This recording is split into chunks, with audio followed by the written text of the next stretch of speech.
Bonjour à tous, j'espère que vous allez bien. Aujourd'hui on se retrouve pour une nouvelle construction. On va construire un moulin à eau à Hennefort-en-Bagley que je vais construire sous forme de boulangerie je pense. Donc c'est parti, je vous emmène avec moi. Donc c'est parti, nous voilà arrivés sur le terrain. Maintenant ce qu'on va faire c'est qu'on va déjà mettre les codes. Donc pour les codes je vais mettre bb.moveObject et je vais aller chercher les deux autres codes qui vont être utiles pour le débogage. En général, ce que je fais, c'est que je les connais pas encore par cœur, même si ça fait 7 ans que je joue. Je vais sur les Sims Mini Troll et je copie-colle les deux codes pour pouvoir accéder au débogage. C'est vrai que je sais qu'il y a un mode, mais j'ai tendance à pas oublier de l'installer, il faudrait que je le fasse. Je sais que certains youtubeurs le font et c'est super pratique, surtout que j'utilise beaucoup le mode construction et donc le débogage, forcément. Donc on va passer le terrain au bulldozer, c'est parti. Et comme cette vidéo est en voix off, eh bien je vais essayer de commenter un petit peu ce que je fais. Donc j'ai donc le projet de faire une boulangerie sous forme de moulin à eau.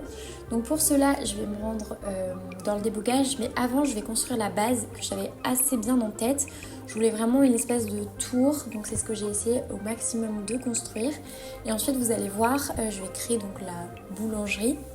En fait je m'étais donné un petit challenge, faire ça en 1h15 parce que j'avais pas forcément le temps, mais j'avais super envie de construire, donc c'est pour ça que je vous propose cette petite vidéo. C'est vrai que la construction en elle-même pouvait être améliorée, mais j'ai adoré faire cette construction, surtout en me donnant ce petit challenge. J'ai adoré essayer de changer un petit peu parce que je fais pas souvent ce genre de construction, je vais pas souvent dans le débogage avec les roues de Hennefort-en-Bagley, de ce pack à la campagne. Donc j'étais vraiment très contente de faire cette construction et j'espère qu'elle vous plaira. Donc là du coup je fais la forme. C'est vrai que j'ai beaucoup hésité sur les barrières à mettre et je me suis finalement mise sur les barrières du pack à l'aventure qui vient juste de sortir, qui m'a apporté pas mal de bugs. Je suis assez triste de ça, si vous en avez n'hésitez pas à me partager. J'ai beaucoup hésité aussi sur la structure du haut, mais finalement je suis revenue à la structure d'avant parce que je trouve ça plus joli et le résultat final me plaisait bien. Donc ça c'est important. J'espère que vraiment vous aurez apprécié. J'ai essayé de voir un peu les jeux de lumière. C'est vrai que j'ai adoré l'ambiance que ça faisait. Enfin, j'ai été hyper inspirée. Et comme le faisait Bellepeinte il y a quelques années, je me suis dit que vous faire une petite histoire de ce moulin, c'était super intéressant. Parce que moi je sais pas vous, mais quand je construis, j'ai toujours une petite histoire en tête. Et donc ça, c'est vraiment hyper agréable. La campagne anglaise s'étendait à perte de vue. Une mosaïque de champs verts et de haies couvertes de rosiers. Au détour d'un chemin brodé de saules, on devinait encore, dissimulé par le lierre et les orties, le vieux moulin à eau. Ce moulin, comme on l'appelait autrefois Willowbrook, dormait depuis longtemps. La roue de bois avait cessé de tourner, le murmure du ruisseau seul continuait à chanter à travers les années. C'est un matin de septembre, baigné d'une brume dorée, qu'Elise Turner arriva devant le moulin pour la première fois. Elle tenait dans sa main un trousseau de clés, un peu trop lourd, celui qu'on remet à un nouveau propriétaire avec un sourire poli et une poignée de papier à signer. À 32 ans, Elise venait de quitter Londres, son emploi dans une agence de publicité et son minuscule appartement au 7e étage. Ce qu'elle venait chercher ici, c'était un rêve, plutôt son rêve d'enfance. Lorsqu'elle était petite, Elise passait devant tous ses étés, dans ce coin du comté de Hennefort-en-Bagley. Sa grand-mère lui racontait que ce moulin autrefois faisait tourner non seulement la meule à grains, mais aussi la vie de tout le village. On y venait pour la farine, mais surtout pour les histoires et l'odeur du pain chaud. Elise se souvenait avoir dit un jour « Quand je serai grande, je ferai du pain ici moi aussi ». Sa grand-mère avait ri, mais elle l'avait prise au sérieux. Et elle lui avait répondu qu'elle lui avait appris à pétrir la pâte et à écouter le bruit de la croûte qui craque à la sortie du four pour que, un jour, Élise reprenne le moulin. Les années avaient passé et le rêve s'était enfoui sous les obligations, les délais, les lumières froides de la ville, jusqu'à ce jour où, en ouvrant une lettre d'héritage, Élise découvrit que ce vieux moulin était en vente. C'était un signe, son signe, un signe qui la délivra de son emprisonnement de la ville pour pouvoir lui faire suivre tout son rêve. Le premier hiver fut rude, le toit fuyait, la roue grinçait, les pierres suintaient et l'humidité faisait rage. Parfois, la jeune femme se demandait si elle n'avait pas perdu la tête. Mais chaque matin, elle enfilait sa vieille parka, attrapait une pelle, un marteau, un sac de farine et elle avançait. Elle avançait tout droit vers son objectif, faire une boulangerie dans ce vieux moulin. Le moulin reprenait vie lentement. La roue recommençait à tourner grâce à l'aide du voisin, Tom, menuisier et bricoleur d'un génie. Ensemble, ils redressèrent les poutres, changèrent les vitres, repeignirent les volets d'un bleu tendre avec quelques touches de jaune. Le bruit de l'eau s'accordait de nouveau au chant des oiseaux. Puis un matin de printemps, Élise alluma son vieux four à bois. Elle pétrit sa première pâte à la main, comme sa grand-mère lui avait appris. La farine dansait dans la lumière quand l'odeur du pain chaud se répandit dans toute la pièce. Elle sentit que quelque chose venait lui serrer la gorge. C'était exactement comme dans ses souvenirs.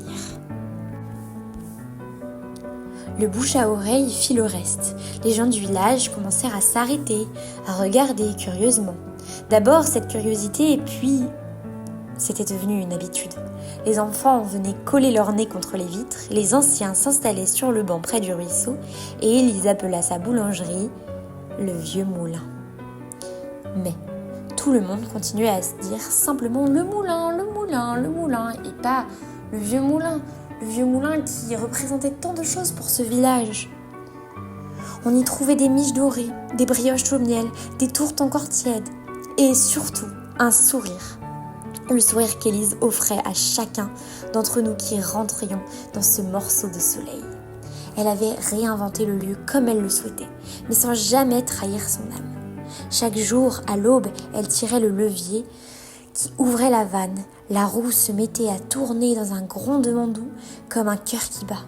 L'eau faisait chanter les pâles, la farine tombait en pluie fine sur la table et le cycle recommençait, inlassablement. Un soir d'été, alors que le soleil se couchait derrière les collines, Tom apporta une bouteille de cidre et de verre. Ils s'assirent sur le pont au-dessus de l'eau. « Tu te rends compte ?» murmura-t-il. « Un an seulement et regarde tout ce que tu as bâti. »« Ce n'est pas que moi, répondit-elle. C'est aussi vous et le moulin.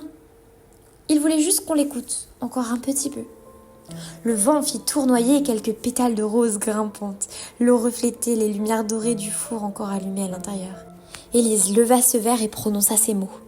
« À la seconde chance des vieilles pierres. »« Et le rêve qu'on n'a jamais vraiment oublié, » ajouta Tom.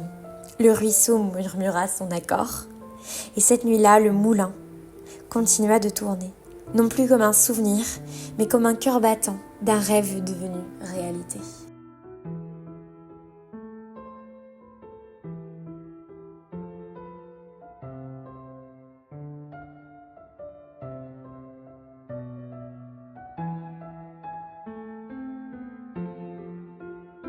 Merci beaucoup pour cette écoute. J'espère que l'histoire vous aura un petit peu inspiré. En attendant, on va reprendre un petit peu le commentaire et voir un peu tout ce qui s'est passé durant ce que j'étais en train de raconter, c'est-à-dire l'histoire d'Élise Turner, qui, j'espère, vous a vraiment plu. Donc j'ai fait l'espèce de partie du ruisseau. Je sais que ça faisait pas trop réaliste, j'ai du mal à imaginer qu'il y a du mouvement, mais je me dis comme il y avait la rivière tout autour, peut-être que par la magie des choses, j'avoue que c'est pas du tout mon domaine. J'ai rajouté un vieux tracteur pour ne pas oublier le côté un peu ancien du moulin, parce que je trouvais que je lui avais quand même donné un côté assez neuf. Et ça, c'est ce qui me faisait plaisir. J'ai mis quelques pierres, mais j'en ai pas mis partout parce que, je sais pas, j'avais pas forcément envie, je trouvais que c'était pas forcément nécessaire. J'ai eu beaucoup de mal à faire le derrière du moulin. Du coup, j'ai rajouté beaucoup de buissons. Je me dis qu'en parallèle, elle doit faire beaucoup de botanique, elle adore les plantes et tout. Il faut savoir que j'adore les buissons dans les Sims, je sais pas pourquoi je les adore. Je trouve qu'ils sont un peu répétitifs de temps en temps, mais je sais pas, j'aime bien ça, donc c'est pour ça. J'ai testé quelques petites choses sur le toit, mais vous avez vu que je ne l'ai pas fait. J'ai rajouté une cheminée et là en ce moment vous êtes censé être en train de voir que l'eau change. C'est vrai que j'ai essayé de donner un peu de mouvement grâce à cette texture d'eau avec les feuilles, etc. J'ai essayé de mettre un peu de végétation, de papillons, d'insectes, de canards pour donner vraiment un lieu vivant. Et j'ai vraiment travaillé cet extérieur, ça me tenait à cœur, plus que l'intérieur qui selon moi aurait pu être plus complet, mais comme je vous l'ai dit, je m'étais vraiment donné un temps limité. Donc peut-être que je le partagerai dans la galerie d'une autre manière, peut-être un peu mieux fait à l'intérieur, mais en tout cas à l'extérieur j'en suis très fière.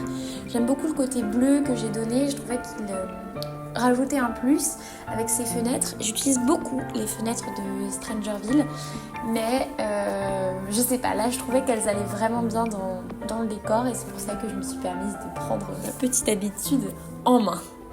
Donc là je vous montre un peu une partie plus accélérée parce que j'ai fait quelques peintures de terrain. Bon, je trouvais ça pas forcément intéressant de vous montrer lentement tout ce que je faisais.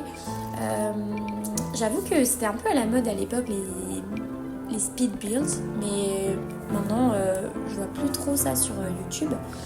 Donc voilà, j'ai essayé un peu de vous montrer un peu ce que je faisais sous cette forme-là.